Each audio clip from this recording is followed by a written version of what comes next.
जय माता दी। मैं माँ भगवती कालका चौकी से आपका हार्दिक अभिनंदन करती हूँ। आज हम गुरु महिमा पर बात करने वाले हैं। गुरु की महिमा क्या होती है हमारे जीवन में, गुरु का महत्व क्या है हमारे जीवन में, और गुरु आवश्यक क्यों है। ये इन सब बातों पर हम चर्चा करने वाले हैं। गुरु महिमा वैसे तो इतना बड़ा विशाल विषय है कि इस पर जितना कहा जाए उतना ही कम होगा। इस विषय में संत कबीरदास ने कहा है कि गुरु महिमा अगर लिखने बैठे तो अगर सारी धरती को कागज बना लिया जाए और धरती पर जितने वृक्ष हैं उन सबको काट के उनकी कलम बना ली जाए और जितना समुद्र में जल है उसको शाही बना लिया जाए और फिर गुरु महिमा लिखी जाए तो भी कम होगा। गुरु महिमा इतना विशाल विषय है कि अगर पूरी धरती जितने कागज पर लिखा जाए तो भी कम होगा, तो भी पूरा नहीं हो सकता। इसलिए गुरु के लिए जितना बोला जाए उतना कम है। वैसे तो इंसान के जीवन में एक ही जन्म होता है, जो जन्म हमारे माँ बाप देते हैं। सारी सृष्टि में, सृष्टि के सारे जीव, सभी का जन्म जो है माँ बाप के द्वारा ही होता है। लेकिन एक जीवन जो हमारे माँ बाप का दिया हुआ है और दूसरा जीवन जो हमें हमारा गुरु देता है। गुरु हमारी आत्मा को जगाता है, आत्मा को जन्म देता है। अब कुछ अधिक ज्ञानी लोग हैं जो वो ये कहते हैं कि आत्मा तो जब हमारा जीवन शुरू होता है, जब हम पैदा होते हैं तो हमारे पैदा होने के साथ ही आत्मा भी साथ ही होती है, आत्मा के साथ ही जन्म होता है हमारा। ये बिल्कुल सही है, मैं बिल्कुल सहमत हूँ इस बात से। लेकिन मेरा सोचना ये है, मैं ये कहती हूँ कि जब हम पैदा होते हैं उस वक्त हमारे शरीर में जो हमारी आत्मा होती है वो आत्मा सोई हुई होती है आध्यात्मिक नजरिए से। वैसे नहीं, वैसे तो आत्मा जागृत होती है तभी तो हमारा जीवन चलता है। अगर आत्मा हमारे शरीर में जागृत नहीं होगी तो हमारा जीवन है ही नहीं। आत्मा के बिना तो जीवन है ही नहीं। अगर जिसको बोला जाता है कि एक इतनी छोटी सी जान है हमारे शरीर में, जब तक जान है तब तक हमारा जीवन है, और जैसे ही वो जान हमारे शरीर से निकलती है और हमारा शरीर है जो मिट्टी हो जाता है, तो मैं ये कहती हूँ कि वो जान का मतलब आत्मा से है। वो जब तक हमारे शरीर में विद्यमान है तब तक हमारा जीवन है। जैसे ही वो हमारे शरीर को छोड़ के हमारे शरीर से बाहर निकलती है, हमारा शरीर जो है निर्जीव हो जाता है, बेजान हो जाता है। उसी को जान कहा जाता है, उसी को ही आत्मा कहा जाता है। जिस आध्यात्मिक तरीके से मैं कह रही हूँ कि जब हम पैदा होते हैं तो हमारी आत्मा आध्यात्मिक तौर पर सोई हुई होती है। तो एक जीवन तो दिया हमारे माँ बाप ने, और दूसरा जीवन जब हम गुरु के सानिध्य में आते हैं, गुरु धारण करते हैं, तो वो जो हमारी आत्मा आध्यात्मिक तौर पर सोई हुई होती है उसको जगाने का काम हमारे गुरु करते हैं।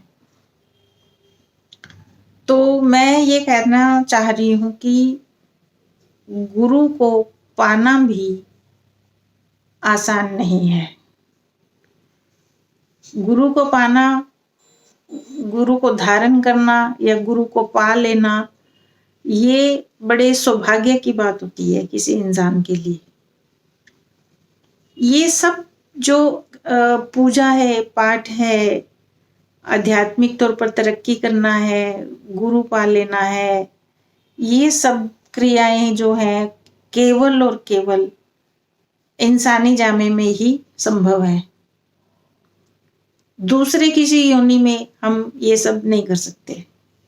दूसरे किसी भी योनि में आप नजर दौड़ा के देखेंगे तो वो ना तो ईश्वर के बारे में जानते, कुछ कहते, ना बोलते, ना समझते, ना आध्यात्मिक तौर पर कुछ करते। कर पाने के लिए भी वो क्या कहना चाहिए, नहीं कर सकते हैं। उनको ईश्वर ने इतनी बुद्धि नहीं दी है कि वो आध्यात्मिक तौर पर कुछ कर पाए। वो केवल और केवल इंसान के लिए ही है। अब मैं कहती हूँ कि जब हम सदगुरु पा लेते हैं तो गुरु उस सोई हुई आत्मा को जगाते हैं, और उस समय वो जो हमारी आत्मा होती है वो भूखी और प्यासी आत्मा होती है। उस आत्मा को जो भूख और प्यास होती है, वो किसकी भूख और प्यास होती है? वो ज्ञान की भूख और प्यास होती है। उस ज्ञान को हम अपने अंदर, जो गुरु हमें ज्ञान देते हैं, गुरु जब हमें मिल जाते हैं, हम गुरु के सानिध्य में आते हैं, तो उस ज्ञान को जब हम अपने अंदर आत्मसात कर लेते हैं, अपने अंदर धारण कर लेते हैं उस ज्ञान को, तब हमारी आत्मा का विकास होता है। और धीरे धीरे तपस्या करते करते हमारी आत्मा विकसित होती चली जाती है, और फिर अंत में हमारा ज्ञान चक्षु खुल जाता है।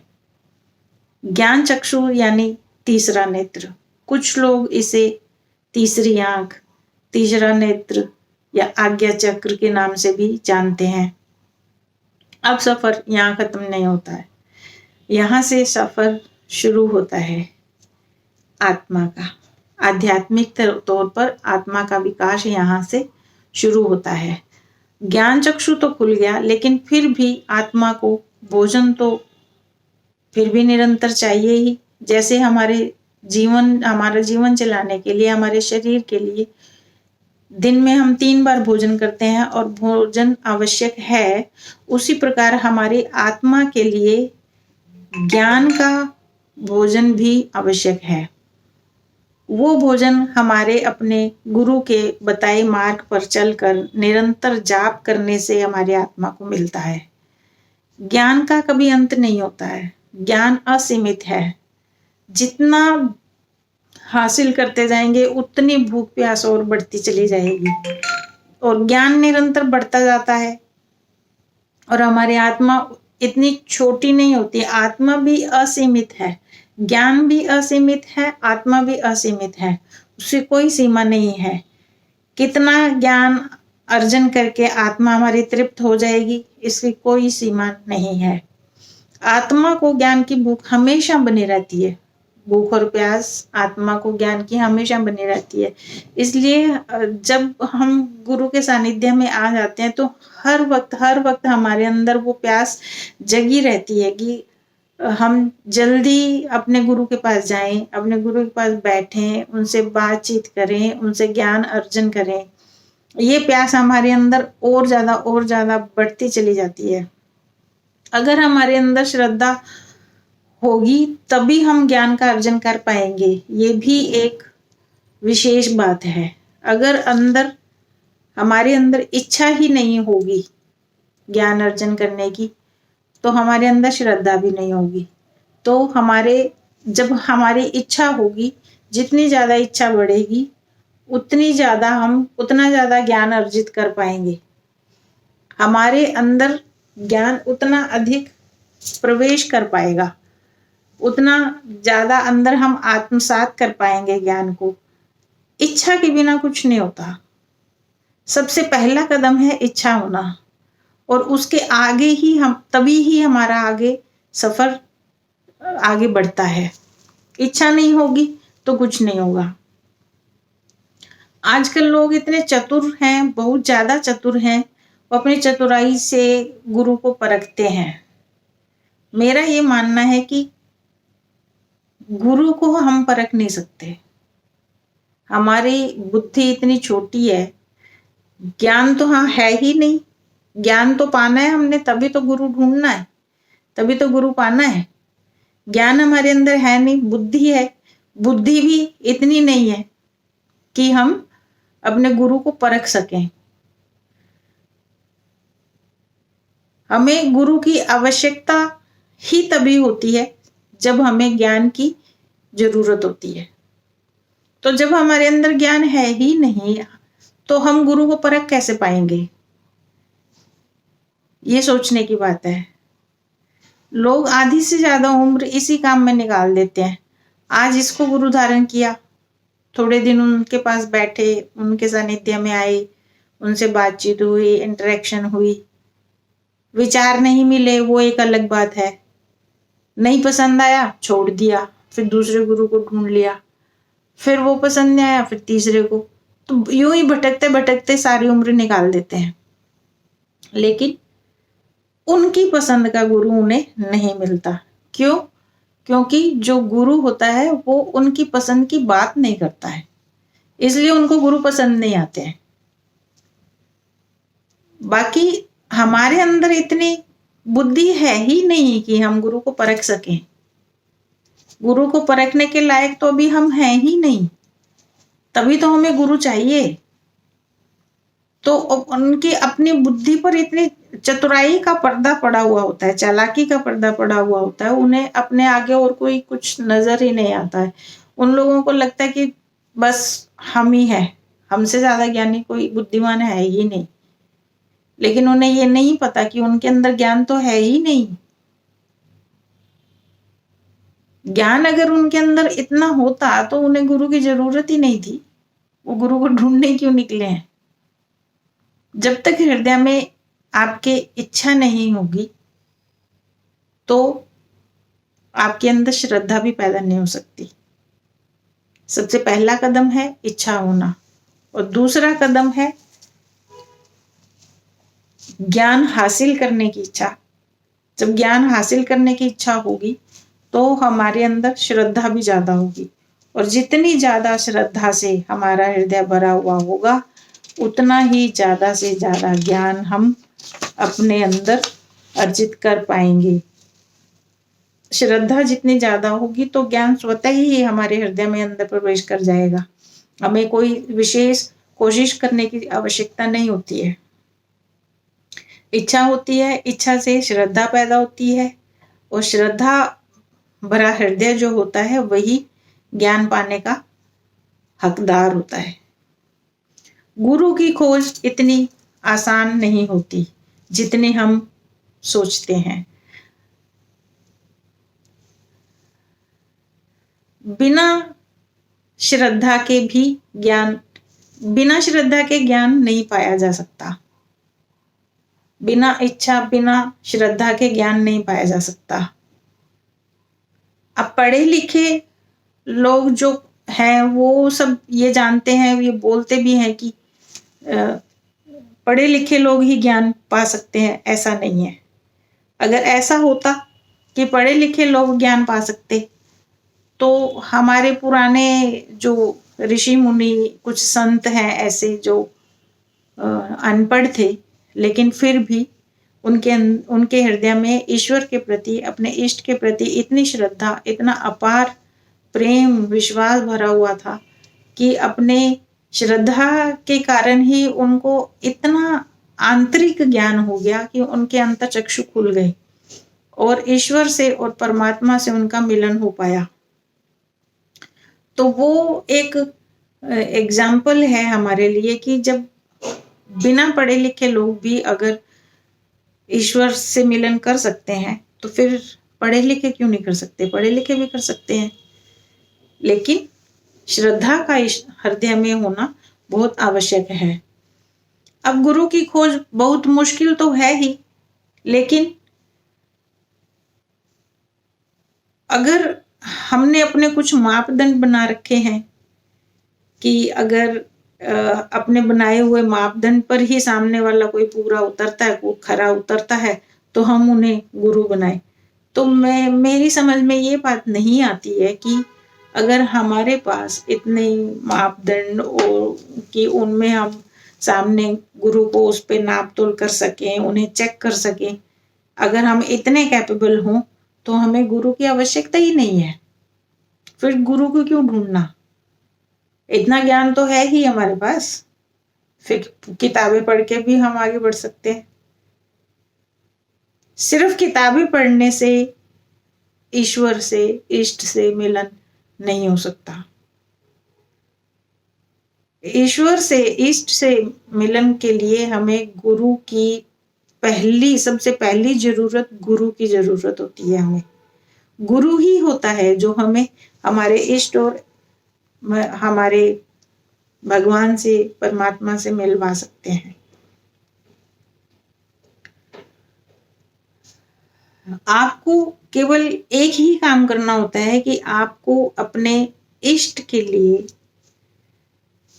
अपने दिल में अपार श्रद्धा का एक विशाल समुद्र बनाना होता है।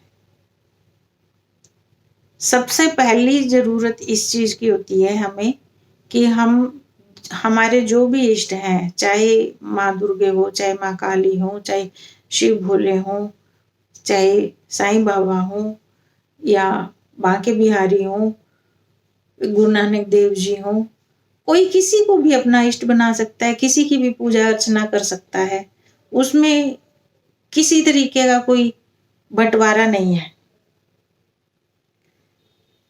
श्रद्धा, प्रेम, विश्वास हर एक इष्ट के लिए उतना ही चाहिए होता है, बराबर। इसलिए ये मैं यहाँ मेंशन बिल्कुल नहीं करूंगी कि इष्ट के नाम पर किसी भी पर्टिकुलर एक देवी देवता का नाम लूं, ये नहीं। इष्ट आपके इष्ट हैं, चाहे वो कोई भी हो, किसी भी नाम से हो। तो हमारे हृदय में सबसे पहला काम हमारा ये है कि हम जिस इष्ट की पूजा अर्चना करते हैं उनके साथ इतना अपना प्रेम बढ़ाएं, इतना उनके लिए अपने दिल में श्रद्धा रखें कि हमारे दिल में उनकी प्यार के अलावा और कोई कुछ हो ही ना। तो जब हमारे दिल में इतना प्रेम होगा अपने इष्ट के लिए, फिर एक समय ऐसा आएगा जब हमें ये लगने लगेगा कि अब हमें और आगे बढ़ना है, और आगे बढ़ना है, और आगे बढ़ना है। तो और आगे हम कैसे बढ़ें? क्योंकि जो जिस इष्ट की हम पूजा करते हैं, अर्चना करते हैं, उनसे तो डायरेक्ट हमारी बातचीत हो ही नहीं पाती। बस हम अपने मन में उनको बोलते हैं और हमारे जो भाव होते हैं, हमारे भाव हमारे इष्ट तक पहुंच जाते हैं। वो देख लेते हैं, सुन लेते हैं, लेकिन डायरेक्ट इंटरेक्शन नहीं होती हमारी। जब हमारी ये इच्छा होने लगती है कि हमें अब और आगे और बढ़ना है, और जानना है, लेकिन वो जाने किससे? जो और जानने की इच्छा है वो जाने किससे हम? तब हमें गुरु की आवश्यकता होती है। तब सबसे अच्छा तरीका ये होता है कि आप अपने इष्ट को अपने समक्ष साक्षी मानकर आप उनसे विनती करें कि अब आप हमें और आगे बढ़ाने के लिए हमारे लिए ऐसा रास्ता बनाएं कि हमें सद्गुरु का सानिध्य प्राप्त हो। और आप यकीन मानिए, जब आप इतनी प्रबल इच्छा से अपने इष्ट को ये विनती करेंगे तो आपके इष्ट आपके लिए इतना सरलतम सुगम रास्ता बना देंगे और आपको पता भी नहीं चलेगा। आप उस रास्ते पर आगे बढ़ते चले जाएंगे। धीरे धीरे उस रास्ते पर आप आगे बढ़ते चले जाएंगे। जब धीरे धीरे आप उस रास्ते पर आगे बढ़ते चले जाएंगे, आपको फील नहीं होगा। और एक दिन ऐसा समय आएगा जब आप किसी ऐसे व्यक्ति के सामने खड़े होंगे, बैठे होंगे, तो आपको फील होगा कि मुझे इनको गुरु बनाना है। जब हमारे अंदर इतनी श्रद्धा होगी, इतना प्रेम होगा, इतना विश्वास होगा, तभी हम अपने इष्ट को इस तरीके की विनती कर पाएंगे और वो विनती हमारे इष्ट हमारी स्वीकार भी करेंगे। आप इस चीज को इस तरीके से समझ सकते हैं कि शिष्य श्रद्धा से भरा हुआ एक बहुत बड़ा विशाल गड्ढा होता है। शिष्य का हृदय श्रद्धा से भरा हुआ एक इतना बड़ा विशाल गड्ढा होता है, और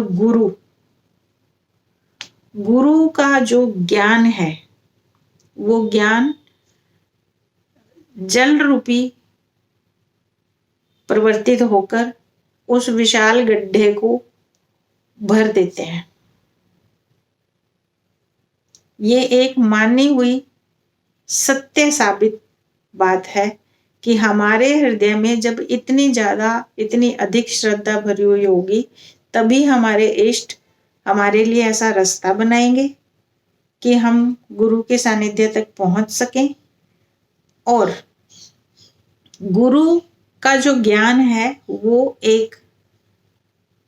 उनका ज्ञान है ना, जल रूपी परिवर्तित होकर हमारे हृदय में भर जाएगा, और फिर वो विशाल गड्ढा जो है वो झील रूपी परिवर्तित हो जाता है। एक गड्ढे से मतलब एक गड्ढा था, बड़ा विशाल गड्ढा था हमारा हृदय, और जब गुरु के सानिध्य में हम आ गए और गुरु से हमें ज्ञान मिलने लगा और वो ज्ञान हमारे हृदय में अंदर उतरने लगा, तब हमारा हृदय एक विशाल गड्ढे से एक झील का रूप धारण कर लेता है। ये होता है गुरु और शिष्य का संबंध। इस तरीके का संबंध हमारा अपने गुरु से होना चाहिए। अब गुरु ढूंढना, इस तरीके से हम गुरु ढूंढ सकते हैं। अगर हम गुरु की जांच और परख करने बैठेंगे तो फिर आप ये बात भूल जाइए कि आपको एक अदद सदगुरु मिलेंगे, फिर नहीं मिल सकते। फिर पूरा जीवन निकल जाएगा और हम योग्य गुरु नहीं ढूंढ पाएंगे। हम गुरु को योग्य कैसे आंक सकते हैं, कैसे जान सकते हैं? जब हमारे अंदर ही कोई ज्ञान नहीं है तो हम गुरु को योग्यता का सर्टिफिकेट कैसे दे सकते हैं? इस लायक हम हैं ही नहीं। इसलिए आप अपने अंदर ये बात सोच लें, ये समझ लें कि